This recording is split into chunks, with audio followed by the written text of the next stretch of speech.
জট যেন কেটেও কাটছে না। তবে পুরো প্রক্রিয়া যে সেমিফাইনাল পর্যায়ে পৌঁছে গিয়েছে তা নিয়েও কোনো সন্দেহ নেই। দিন কয়েকের মধ্যেই শরিক এবং আইএসএফ এর সঙ্গে কত আসনে রফা করা হচ্ছে তা স্পষ্ট হয়ে যাবে। তার আগে কিছু আসন নিয়ে জটিলতা এখনো থেকে গিয়েছে। মঙ্গলবার ঘণ্টা দেড়েকের বৈঠকের পর জানা গিয়েছিল মোটামুটি সমঝোতার জায়গায় চলে এসেছে পরিস্থিতি।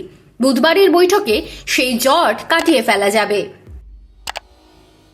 কিন্তু বুধবারের লম্বা বৈঠকেও তা নিয়ে কোনো সমাধান সূত্র বেরোয়নি।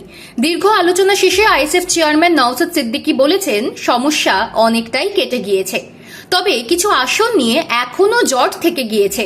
আশা করা হচ্ছে কয়েকদিনের মধ্যেই সেই জটিলতা কেটে যাবে। মনে করা হচ্ছে 28শে ফেব্রুয়ারি অর্থাৎ শনিবারের মধ্যে আসন সমঝোতার ছবি পরিষ্কার হয়ে যাবে। কোন কোন আসন নিয়ে এখনো সমস্যা থেকে গিয়েছে? মূলত উত্তর 24 পরগনার কয়েকটি আসন নিয়ে সমঝোতা সূত্র বেরোয়নি।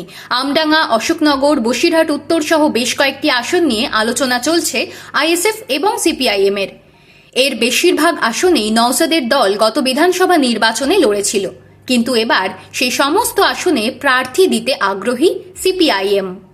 আবার নওশাদ সেই আসনগুলো হাতছাড়া করতে নারাজ। রফা সূত্র বের করার চেষ্টা চলছে। বৈঠক সেরে বেরিয়ে নওশাদ কিন্তু স্পষ্ট করে বলে দিয়েছেন, আমরা অনেক আসনের দাবি ছেড়ে দিয়েছি, তবে আমাদের যে যে আসনে সাফল্যের সম্ভাবনা রয়েছে সেগুলো ছেড়ে দিতে পারি না।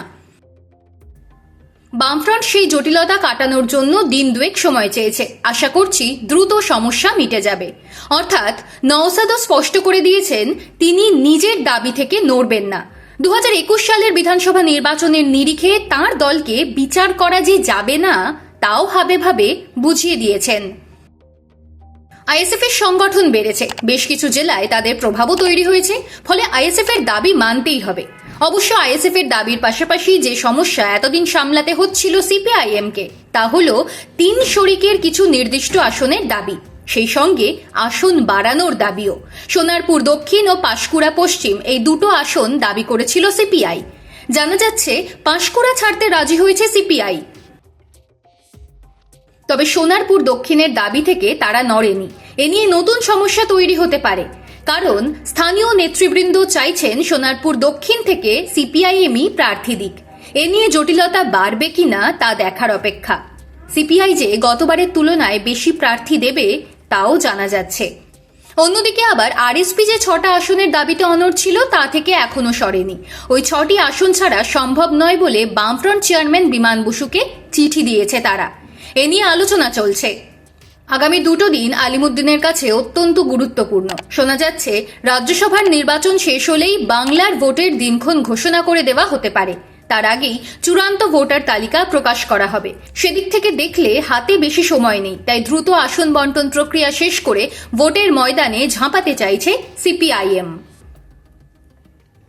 অন্যদিকে প্রার্থী তালিকা প্রায় চূড়ান্ত করে ফেলেছে আলিমুদ্দিন। বেশ কিছু সেলিব্রিটি মুখকে এবার ভোটের প্রচারে যেমন দেখা যাবে, প্রার্থী হিসেবেও দেখা যেতে পারে।